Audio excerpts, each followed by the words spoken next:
하나님의 말씀 야고보 5장 7절로 11절 말씀 다 함께 한 마음으로 합독할 때 각자가 세미한 주님의 음성을 들을 수 있기를 바랍니다.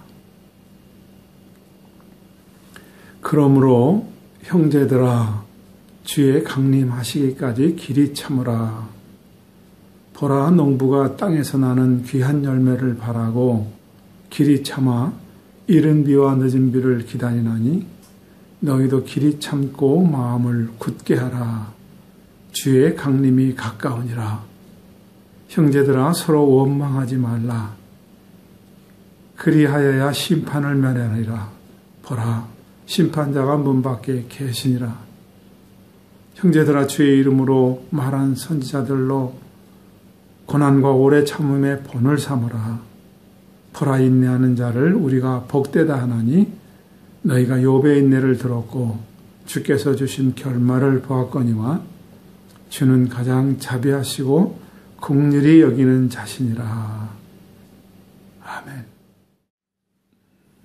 기도하고 말씀 나누겠습니다. 하나님 아버지, 오늘도 부족한 자를 주님께 의탁합니다. 성령께서 마음껏 사용하여 주시옵소서.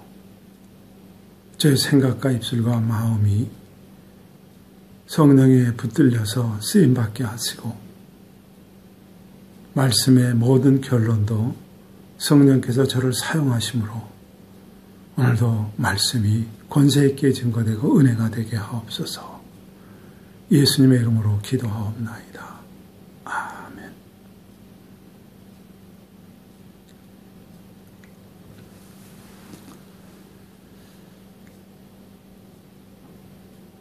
성도님들이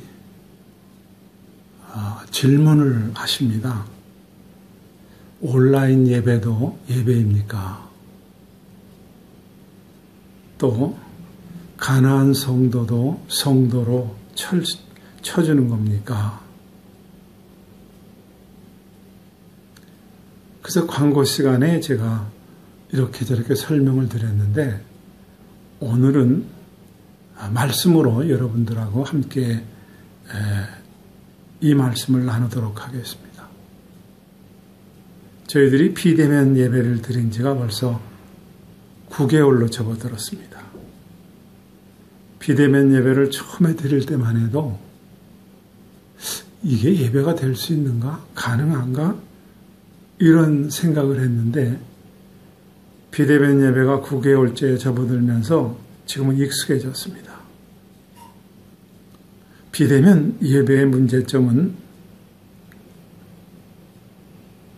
많이 있습니다. 그래도 지금은 상황이 이래서 비대면 예배를 드릴 수밖에 없는 그런 시대에 있습니다. 우리가 코로나19 사태 이전에는 예배 드리는 날이 오면은 그 전날부터 준비하고 하루 종일 그 예배를 준비하고 또 교회 가는 그 마음의 푸근함, 어떤 설렘 같은 게 있었는데 지금은 그런 게 없어졌습니다. 온라인으로 예배를 드리고 녹화로 예배를 드리니까 예배를 드리는 사람들이 문제가 있거나 일이 있을 때 그 시간을 피해서 자기가 한가한 시간에 예배를 드립니다. 내 편한 시간에. 또 교회 가는 날은 예배 드리기 위해서 복장이나 모든 마음가짐이 중요했는데 지금은 그냥 앉아서 온라인으로 영상으로 예배를 드리니까 자세도 그렇고 복장도 편한 복장으로 그냥 참여를 합니다. 이러다 보니까 예배가 많이 해이해졌습니다. 이런 단점이 있습니다. 또 구약에 하나님 앞에 나올 때는 빈손으로 나오지 말라 그랬는데 온라인 예배를 드리니까 헌금 이런 것에 큰 신경을 안 썼습니다. 또 헌금이 부담감이 있었던 사람들, 또 의무감으로 내는 사람들은 온라인 예배를 통해서 좀 자유하는 그런 사람도 있습니다. 아주 헌금을 아예 안 하는 그런 상태입니다. 옛날에 우리 부모 세대는 헌금을 다리미로 다렸거든요. 그래서 헌금을 준비했습니다. 뭐 돈을 다렸겠습니까? 마음을 다리는 그런 마음으로 다리지 않았을까 하는 그런 생각도 해봅니다. 본래 이 비대면 예배는 환우들을 위해서, 병자를 위해서 만든 것이거든요. 또 당직자들, 낮에 예배에 올 수 없는 근무하는 사람들, 이런 사람들을 위해서 만드는 건데 지금은 누구나 다 없이 비대면 예배로 드리고 있습니다. 저는 현장교회도 함께 섬겼지 않습니까? 그래서 로아이스 현장에 가서 예배를 드리면은 가끔 이런 분들을 만나요. 본교회에서 영상으로 드려서 그걸 예배 드리라고 그랬기 때문에 저는 현장교회는 참석을 안 합니다. 혹 참석을 해도 헌금은 본교회 합니다.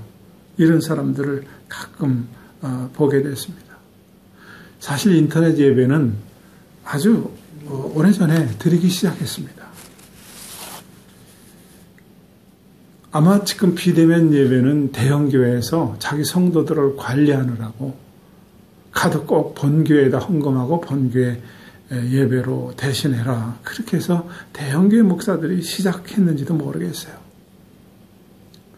이 비대면 예배를 통해서 또 하나는 가나안 성도들의 합리화입니다. 비대면 예배 이전에도 가나안 성도들이 있었습니다. 어떤 목회자의 전행이라든지 자식에게 기업을 물려주는 것처럼 세습하는 모습, 아니면 교회가 재정에 대한 사용의 불투명, 또 과도한 예배나 헌신을 강요하거나 또 교회에 가서 받은 상처들, 이런 것들 때문에 하나님은 믿지만 교회가 싫어서, 누구누구가 싫어서 이렇게 해서 교회를 출석하지 않는 그런 가나안 성도들이 코로나19 이전에도 있었습니다. 그 사람들의 표현은 하나님은 어디에나 계십니까?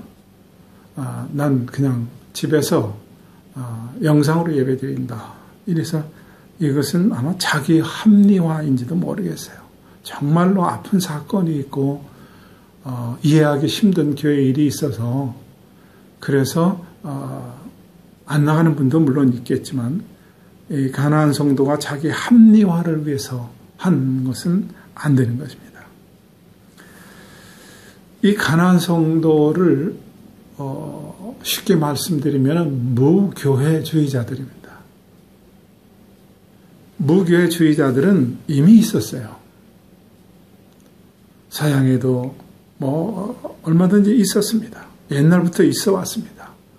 이 무교회주의자는 신학을 한 신학자 가운데도 있었고요. 목사 안수를 받은 목사들 가운데도 있었습니다. 시대별로 적지 않은 사람이 무교회주의자였습니다. 외국은 잘 모를 테니까 가까운 일본의 성자 칭호를 받았던 우찌무라 간조 같은 사람이 바로 무교회주의자입니다. 우찌무라 간조의 영향을 받은 사람이 바로 우리나라 함석헌 씨고요. 또 여기에 또 영향을 받은 사람이 우리가 잘 아는 100세가 넘은 김영석 교수 같은 분입니다. 김영석 교수님은 무교회주의자는 아니지만은 거의 비슷한 주장을 합니다. 이 주장은 종교 그리고 제도 다 있는데 하나님이 없는 경우도 참 많습니다. 그래서 오늘 야고보가 전하고자 싶은 그 메시지를 통해서 교회가 무엇인가 먼저 살펴보면서 오늘 말씀을 핵심으로 한번 들어가 보겠습니다. 교회, 예배, 많은 해석과 다양한 해석이 나올 수 있습니다. 근데 교회는 세 가지 중요한 포인트가 있습니다. 첫째 하나는 캐리그마입니다. 복음 선포예요. 예배입니다. 또 하나는 디아코니아예요. 이것은 봉사, 섬김, 헌금, 구제 이런 걸 말하는 겁니다. 그리고 또 하나는 코이노니아예요. 이것은 성도 간의 교제입니다. 이 세 가지가 정점에는 복음이 있어야 되고 그 다음에 트라이앵글처럼 두 군데에는 디아코니아와 코이노니아, 봉사, 섬김과 성도의 교제가 있어야 되는 거죠. 근데 비대면 예배에는 캐리그마, 복음은 있는지 모르겠는데 이 두 가지가 없어요. 만인 제사장서를 갖다 붙여서 가정 예배도 가능하다고 해도 모이지를 않기 때문에 성도의 교제가 불가능합니다. 봉사나 구제나 섬김이 약해집니다. 교회는 모여서 서로 위로해주고 격려해주고 또 기도해주고 이게 있는 게 교회의 코이노니아예요. 그래서 사도신경에 보면은 우리가 성령을 믿사오며 거룩한 공회와 성도가 서로 교통하는 것과 이런 신앙 고백을 우리가 그래서 하는 것이죠. 그런데 비대면 예배를 드리다 보니까 이게 없어요. 또 하나 비대면 예배의 결정적인 단점은 성찬식을 할 수가 없다는 거예요. 우리를 대신해서 십자가에 죽으신 예수님을 기억하고 또 그 예수님에게 감사하고 그 예수님에게 엎드려서 절하는 예배, 여기에 성찬식이 없다는 거죠. 초대교회부터 지금까지 교회란 예배, 워십이 있었어요. 거기엔 성찬이 있었습니다. 또 어려운 성도들의 생활 속에서 서로 위로해주고 격려해주고 기도해주는 성도의 교제가 있었고요. 또 가난한 자들을 위해서 약자들을 위해서 헌신하고 섬기는 이런 일들이 있었어요. 그래서 교회에 모여서 우리가 중보기도도 하기도 하고 또 약자들을 신방하기도 하고 하는 것이 교회의 기능이었거든요. 그런데 코로나 바이러스 19로 인해서 이런 게 없어졌어요. 어쩌면 코로나 바이러스 19의 결정적인 약점은 게으름이 합리화되는 거예요. 예배가 소홀해지고 기도가 잘 안 되고 헌신이나 헌금 이런 거 안 돼요. 여러분 종교 개혁의 결정적인 게 뭐예요? 종교 개혁이 뭐예요? 제가 늘 말씀드립니다. 돈이 대신했거든요.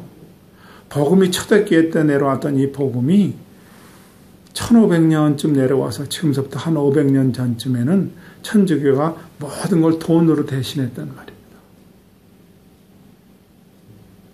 조그만 종이에다가 면죄부라고 그래서 이걸 사면은 죄가 용서받고 천국 간다는 거예요. 믿지 않는 부모들 죽었을 때에 내가 돈을 갖다 내면은 지옥에서 연옥에서 천국으로 옮겨진다는 거예요. 그래서 이건 아냐 하고 돌아선 게 종교 개혁이잖아요.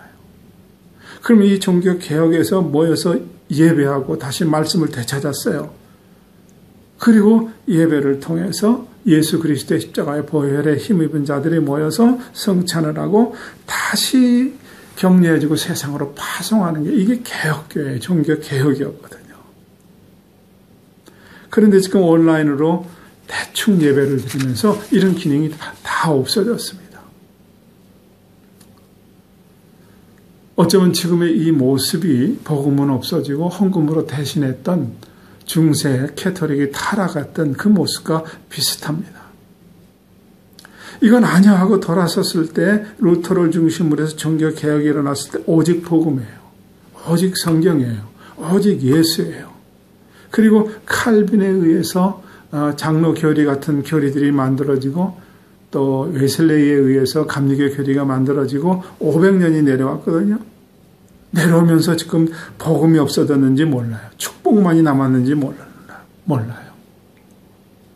믿는다고 하는데 그 믿음이 내용이 없어졌는지 몰라요. 그 코로나19를 당하고 나니까 비대면 예배를 통해서 뭔가 헛헛했던 것을 느꼈어요. 아, 우리가 너무 교회 안에만 있었는가? 교회 바깥에는 나가면 큰일 나는 줄 알았거든요. 그런데 지금 교회 바깥에서 온라인으로 예배를 드리면서 지금까지 교회 안에 했던 고정관념 같은 것들이 하나씩 둘씩 이렇게 껍질을 벗고 새로운 것들을 우리가 경험하게 됐어요. 보수적인 목사님들이 교회를 성전이라고 칠해내면서 유대교식 믿음을 강조했어요. 목사를 제사장이라고 그러고 유대교식 믿음을 했어요. 여러분, 그러니까 유대교는 성전이 중요하죠. 제사만 중요해요. 예배만 중요한 거예요. 성정 밖, 예배 후의 삶, 이런 거는 관심이 없었어요. 그런데 코로나19로 인해서 우리가 다시 한번 재해석하는 시간이 왔어요. 그럼 믿음이 무엇인가? 오늘 야고보 2장 22절에 보니까 우리가 지난 시간 말씀을 나눈 것들이죠. 내가 보거니와 믿음이 그의 행함과 함께 일하고 행함으로 믿음이 온전케 되었느니라 그랬어요. 믿음은 행함과 함께 일한다는 거죠. 이 행함이 나의 믿는 믿음을 온전케 했다는 거예요. 이 말씀하기 전에는 무슨 말씀을 했어요? 형제나 자매가 헐벗고 배고픈데 너 배불러라 배불러라. 그렇게 아무리 100번 1000번을 얘기해도 배가 불러지지 않는다는 거예요. 가서 빵을 하나 나눠주는 이 행함이 없으면 그건 죽은 믿음이라는 거죠. 또 그래서 야고보는 계속 믿음에 대해서 우리가 쭉 말씀합니다. 바울은 믿음에 대해서 얘기할 때 죄사함을 어떻게 하는가, 구원을 어떻게 하는가, 여기에 모든 초점이 맞춰졌어요. 다메섹 도상에서 부활하신 예수님을 만났거든요. 자기는 율법주의자가 돼서 바리새인이 돼서 율법을 잘 지키면 죄사함과 천국을 갈 수 있다고 믿었어요. 그런데 부활하신 주님을 만나고 나니까 아니에요. 이게 아니구나. 그래서 모든 것은 예수님의 십자가를 통해서 이루어지는구나 하고 깨달았어요. 그래서 바울이 신약성경에 13권 혹은 14권을 썼는데 이 안에는 모든 게 믿음으로 오직 예수, 이것만 바울 신학의 모든 게 다 들어가 있어요. 예수 외에는 내가 모든 것을 분토로 여긴다. 예수의 십자가 외에는 내가 아무것도 알지 않기로 했다. 모든 초점이 예수, 구원에 대해서 맞춰져 있거든요. 저도 장로교에 소속된 목사로서 이 복음을 계속 외쳤습니다. 그래서 제가 여러분들하고 강해 설교한 얼마 전에 끝난 고린도 전서라든지 로마서라든지 갈라디아서라든지 다 이 복음만을 집중적으로 강조했죠. 그런데 야고보를 강의하고 나니까 많은 것들이 달라졌어요. 바울은 예수님에게 3년 동안 제자들처럼 교육을 받지 못했어요. 그가 오직 느낀 것은 죄사함과 구원은 십자가라는 거였죠. 근데 지난 시간에도 말씀드렸습니다만 야고보는 예수님하고 30년을 함께 살았거든요. 그래서 예수님의 삶이 어떤 건지 그걸 쭉 옆에서 지켜봤어요. 그거를 응축시켜서 지금 뽑아낸 게 야고보서거든요. 또 야고보 4장 17절에 이렇게 말씀합니다. 야고보 4장 17절에 선을 행할 줄 알고도 행치 아니하면 그 죄라 그랬어요. 바울의 신학하고는 좀 다르죠. 바울이 말하는 그 죄는 십자가의 피만이 대속을 받을 수 있고 오직 예수의 십자가를 외쳤는데 야고보의 내용은 죄사함 받은 자가 아니에요. 죄사함 받은 자가 어떻게 살아야 되느냐 하고 삶을 강조하니까 선을 행할 줄도 알고도 행하지 않으면 그걸 죄라 그렇게 했죠. 근데 오늘 또 야고보는 우리에게 또 다른 도전을 줍니다. 야고보가 말하는 믿음은 기다림이라는 거예요. 하나님을 믿는다 하면은 기다리라는 거예요. 십자가의 죽음, 부활 이거 다 하고 예수님께서 보는 사람들을 앞에다 놓고 내가 이 모습 이대로 다시 오겠다고 약속을 했거든요. 그게 초대교회 성도들은 바로 예수님이 재림하는 줄 알았어요. 그래서 초대교회 성도들은 재산을 팔아서 사도들 앞에 발 앞에다 놓고 서로 공유했죠. 초대교회 성도들은 불이익을 당하면서도 주님이 곧 재림하신다는 생각을 했어요. 그게 금방 오시는 줄 알았는데 지금 100년, 1000년 안 오시거든요. 그러니까 지쳐있는 그 사람들에게 지금 야고보가 우리에게 주시는 말씀이에요. 보면 7절 보면은 주의 강림하시기까지 길이 참으라 그렇게 말씀합니다. 그러면서 농부의 인내를 배워라 그랬어요. 여러분, 농부들이 농사를 질 때 씨앗을 뿌립니다. 그리고 기다립니다. 열매가 달리기까지는 잠시 기다려요. 그 심어놓은 씨앗들은 때로는 비를 맞기도 하고 때로는 바람을 맞기도 하고 때로는 햇빛을 맞기도 하고 때로는 서리를 맞아야만 익는 그런 곡식도 있어요. 농부가 기다리는 것처럼 끝까지 기다리라는 거예요. 이것을 믿음으로 이야기를 합니다. 또 10절에 보니까 선지자들의 고난과 오래 참음으로 본을 삼으라 그랬어요. 여러분, 선지자들 인내, 그 고난을 당하고 매질을 당하고 그리고 무시를 당하면서도 끝까지 인내하면서 하나님의 말씀을 선포하고 이러면 안 된다고 말리고 했던 그 선지자들의 인내를 배우라는 거예요. 그 고난을 당하면서 힘든 그런 사정 때에도 이것을 붙들라는 거예요. 여러분, 바울 같은 선지자 사도는 얼마나 많고 힘들게 신앙생활합니까?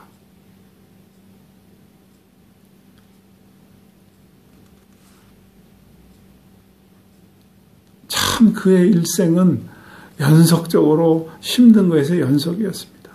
순교하기 전까지. 근데 선지자들의 인내를 배우라는 거예요. 또 욥의 인내란 뭐예요? 원망하지 않았어요. 모든 재산을 잃어도 하나님 나라보다 더 클 수 없다 해서 참고 기다렸습니다. 모든 자식을 다 잃어도 끝까지 버티는. 그러니까 오늘 이 말씀은 욥처럼 너희들 이만큼 억울하냐? 또 너희들 선지자들처럼 이만큼 힘드냐? 그런 얘기입니다.